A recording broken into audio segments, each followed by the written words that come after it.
40 साल के बाद पाकिस्तान का नाम दोबारा ओलंपिक्स के मैदान में रोशन होता है। 14 अगस्त से पहले ये एक बेहतरीन तोहफा था पाकिस्तानियों के लिए और ये देने वाला और कोई नहीं बल्कि अरशद नदीम था।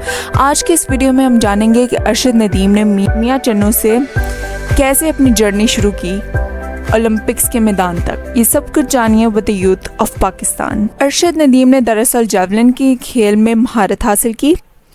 जेवलिन होता क्या है? जेवलिन दरअसल एक नेज़ा नुमा डंडा होता है जो तकरीबन 2.5 मीटर्स लंबा होता है और 800 ग्राम उसका वज़न होता है। और इस खेल का सादा सा मकसद ये है कि आपने इस डंडे को पकड़ के ज़ोर से जितना दूर हो सके उतना दूर फेंकना है। अरशद नदीम को शुरू से ही खेलों में हिस्सा लेने का बहुत शौक़ था। दरअसल बचपन में वो क्रिकेट में महारत हासिल करना चाहते थे, लेकिन आहिस्ता आहिस्ता उनकी इंटरेस्ट जेवलिन की तरफ शिफ्ट होगी। और शिफ्ट करने की वजह दरअसल उनके अपने वालिद थे मोहम्मद अशरफ, जिन्होंने उनको ये मशवरा दिया था कि वो जेवलिन की स्पोर्ट को इख्तियार करें। अरशद नदीम ने ओलंपिक्स में आने से पहले और भी बहुत से कॉम्पिटिशन्स में हिस्सा लिया, चाहे वो नेशनल कॉम्पिटिशन्स हो या इंटरनेशनल कॉम्पिटिशन्स हो। दरअसल अरशद नदीम का ये पहली ओलंपिक डेब्यूट नहीं थी, इससे भी पहले ये ओलंपिक में हिस्सा ले चुके थे 2021 में ट्रैक एंड फील्ड एथलीट के तौर पे। तभी उन्होंने जेवलिन में हिस्सा लिया और तब उनका पोजीशन आई थी जहाँ उन्होंने स्कोर किया था 84.62 मीटर्स। फिर 2022 में वर्ल्ड एथलेटिक्स चैम्पियनशिप में वो हिस्सा लेते हैं और वहाँ पर ये इनका स्कोर था 86.16 मीटर्स।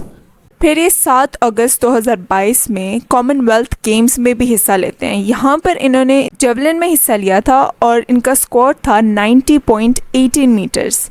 इनका ये score world champion Anderson Peter से भी ज़्यादा आता है। अनफॉर्चुनेटली इसी दौरान इनको यूके जाना पड़ा अपने एल्बो और नी इंजरी की वजह से, लेकिन इसके बावजूद भी ये वर्ल्ड एथलेटिक्स चैम्पियनशिप में हिस्सा लेते हैं। अरशद नदीम ने 2024 के समर ओलंपिक्स के ट्रेनिंग के लिए साउथ अफ्रीका जाकर उन्होंने अपनी ट्रेनिंग हासिल की। इस ट्रेनिंग के बदौलत वो इस बार भी ओलंपिक्स में शानदार पोजीशन हासिल कर सके। अरशद नदीम के इस जीत ने मियां चन्नू को भी एक आलमी पहचान दे दी। अरशद नदीम के साथ वो गरीब बाप भी जीत गया जिसने हर तरह की सपोर्ट अपने इस बच्चे को दी। अरशद नदीम के इस जज्बे की वजह से उसका शहर, उसका मुल्क और उसका सादा सा घर भी जीत गया।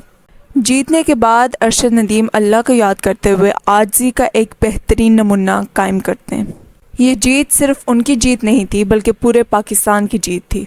ये अरशद नदीम का ही जज्बा है जिसने इसे मियां चन्नू की ज़मीन से उठाकर ओलंपिक्स के मैदान तक ला रखा। अरशद नदीम ने पाकिस्तानियों का इस साल 14 अगस्त इंतहाई ख़ास बना दिया।